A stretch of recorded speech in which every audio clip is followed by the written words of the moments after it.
Benji was such a great character. The very first Benji film is kind of a drama. It's about two kids that are kidnapped, and this dog witnesses this. I bargained for a simple con game, not kidnapping. Well, you got kidnapping. And it's not a dog with special powers or a dog that can talk or anything else. It's just a regular dog. But he sees this, and even though he doesn't speak English or anything else, he understands that these kids are being held against their will. And unlike a lot of movies, like Underdog we talked about earlier, where the dog will just fly over and knock out the bad guys, Benji can't do any of that because he's just a dog. And so he watches, and you just see the emotion that they were able to get out of this dog was just amazing. And it starts out with this very long scene where they show Benji, doing a whole bunch of different things in a routine, like walk up here, walk over here, go over here. And so this was a really challenging role for a dog. And so Joe Camp, the guy who had written Benji, who had been doing commercial work, he was in his early 30s at this point in his life, and he needed the best dog, the best trained dog that has ever lived for this.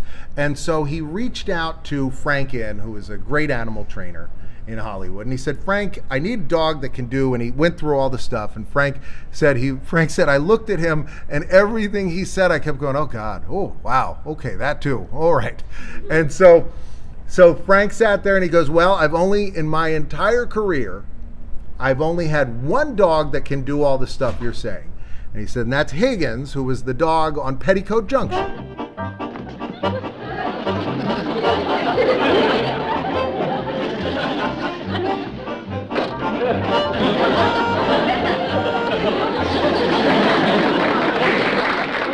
He said, I think that dog can do all this. He goes, here's the problem.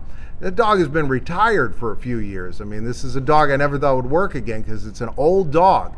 And he said, but I think he could do all this. So first day, you get on the set, Frank Inn's there. And Frank Inn was a large man with a big mustache and a captain's hat and a cigar. And Frank's on the set, and Joe Camp's there, much younger than Frank, and he watches Frank. Frank calls the dog over, and he's petting the dog. Frank just loves this dog, right? Just absolutely adores this dog.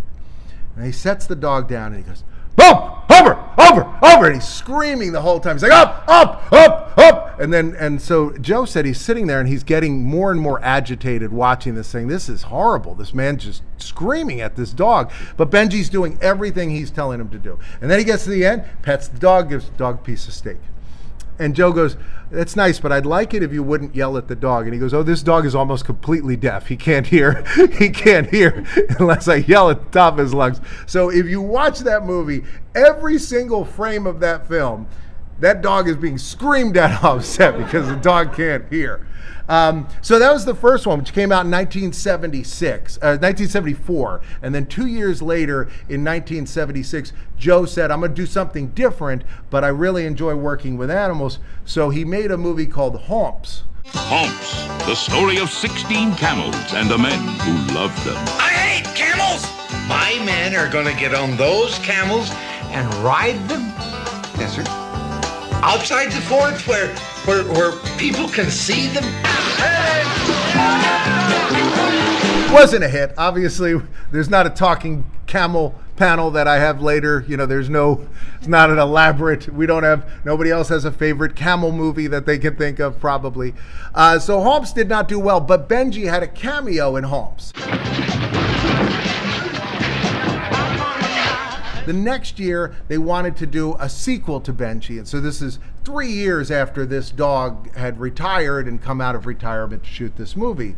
And a movie that was so successful, just so enormously successful that when Benji came out, they showed it in 2 theaters in Hollywood.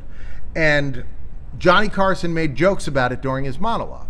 And people all over the country were like, this is Benji he keeps talking about, because it was so popular in Hollywood that Johnny Carson didn't realize that most of America hadn't seen it. And even an episode of Sanford and Son. We think to watch the afternoon movie, and it's a good one on the date, called Godzilla Eats Benji. The movie rolled out to all these theaters, and then shortly after it comes out, Higgins dies of old age. So it's an old dog. So Benji is dead, and Joe Camp says, I want to make an elaborate Hollywood funeral for Benji. I want to get every celebrity to go there. We'll have the coffin, we'll do the pallbearers and everything. He said, we'll get Lassie to be there, you know.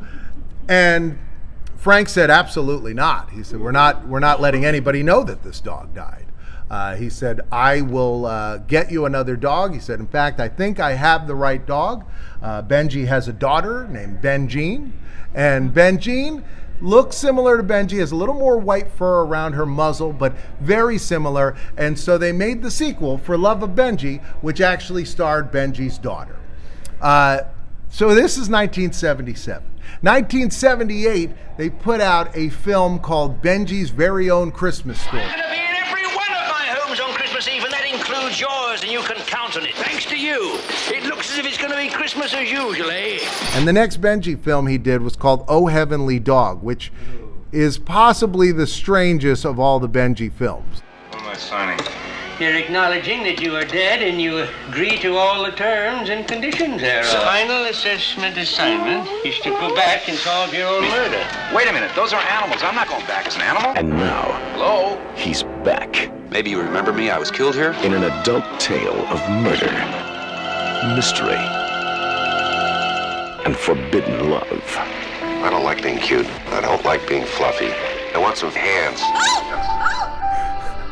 I don't like being cute. I don't like being fluffy. I want some hands.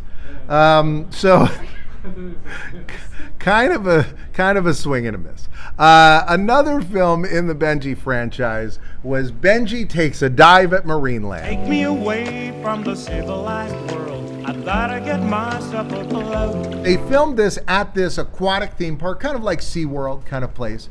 And they wanted to have the Muppets. And so they were working on a deal to get the Muppets, and it was going to be hosted by Kermit the Frog in his newspaper outfit, you know, with the press hat and everything. And he was going to have his microphone, and then Miss Piggy was going to be in it, and the deal fell apart.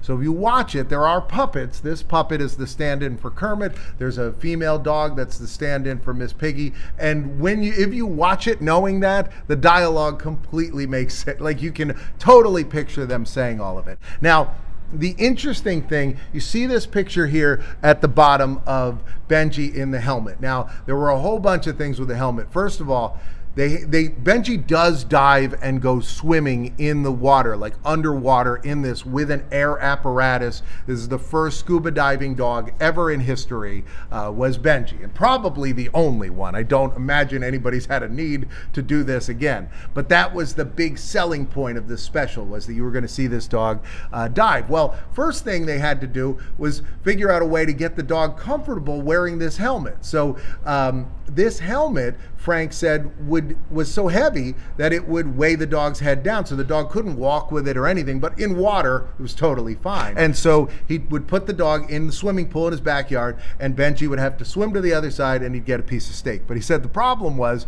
that it took so long to get the helmet off. He said by the time he took the helmet off, he said, I knew that dog was looking at me going, cool, steak, what's the reason I'm getting this for? He said, this dog keeps forgetting why he's getting the steak. So if you look there, you can see a little round thing right here. And this was where they drilled a hole and they put a cork in it so that they could stick the piece of steak right in there. And he said Benji loved steak, and Benji loved his steak well done. So they put out a Benji TV series. Now this was made by Hanna-Barbera. Dog, a four-legged mammal indigenous only to this planet. Remember I told you in that first movie, Benji didn't have any superpowers. Well, in this, he kind of does. And so I'm going to show you this scene. This is where they're on a plane. And push it toward the front of the plane. Can you hear me? Toward the front of the plane. I saw somebody just poke their head in. And I think, I know they're like, why are these guys watching Benji fly a plane? That was a lot of fun. I love talking about Benji, love talking about Joe Camp. I also talked to some people about the theory that the movie E.T. was plagiarized from an Indian filmmaker. I did a video about that. I'm going to put that right up here. Otherwise, YouTube will put up what they think is best for you on this side. And I'll see you next time.